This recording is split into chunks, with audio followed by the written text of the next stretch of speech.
Je vous le disais en titre, ce sont des projets de grande ampleur qui vont voir le jour en Alsace. Des parcs photovoltaïques vont se développer, non pas sur terre ou sur des toits, mais sur l'eau.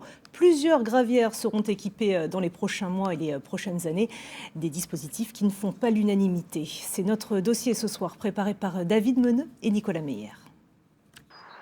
Le prototype paraît dérisoire.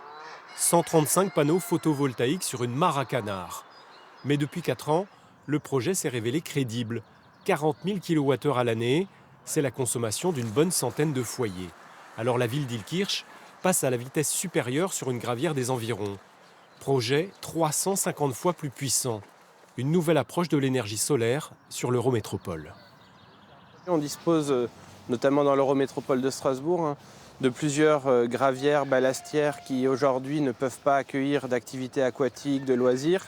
Et donc ça nous permet d'exploiter ces terrains-là qui de toute façon ne pourraient pas être exploités pour d'autres usages. Et ça évite d'aller prendre des champs ou prendre des surfaces sur des toits, des fois compliqués d'accès.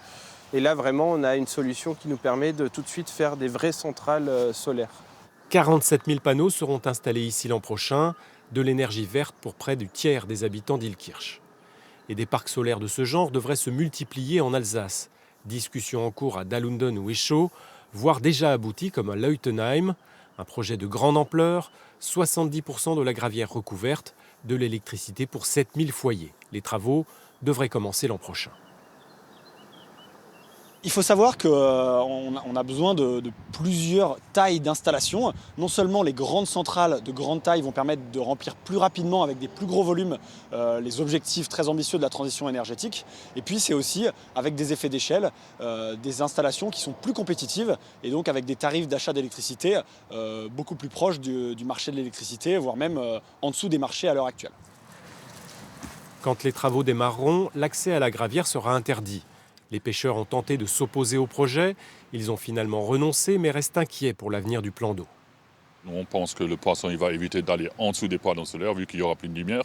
Donc qui dit plus de lumière, il n'y aura plus d'herbe, d'algues, ni rien. Donc voilà, ils vont se concentrer dans la partie où il n'y aura plus rien. Et à force, ils auront, enfin on n'espère pas, mais il n'y aura plus d'alimentation pour tous les poissons, quoi. Car les gravières ne sont pas de simples trous d'eau. La biodiversité y est souvent riche, des oiseaux d'eau, des poissons, des invertébrés et des plantes. Le réalisateur Serge Dumont a plongé dans une bonne centaine de gravières en Alsace. Il a ramené beaucoup d'images de la vie aquatique. Avec le solaire flottant, ce spécialiste des hydrosystèmes redoute d'éventuelles pollutions aux microplastiques et les effets négatifs du manque de lumière et d'oxygène. Si on met des panneaux solaires en surface, on n'aura pas l'effet du vent et on n'aura pas d'oxygénation parce que déjà leur présence physique va bloquer les échanges gazeux entre l'air et l'eau et ça va bloquer aussi le vent, donc l'effet de brassage par tapis roulant créé au vent. Pour l'instant, le solaire flottant est très peu développé en France. Les études d'impact restent rares.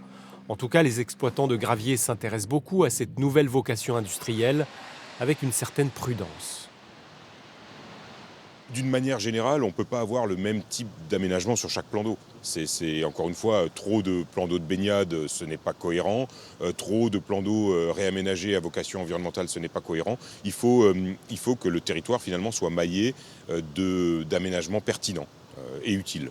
Le potentiel en Alsace est énorme avec des centaines de gravières le long de la bande rhénane. Le solaire flottant pourrait être un des leviers à l'avenir pour décarboner les besoins en énergie.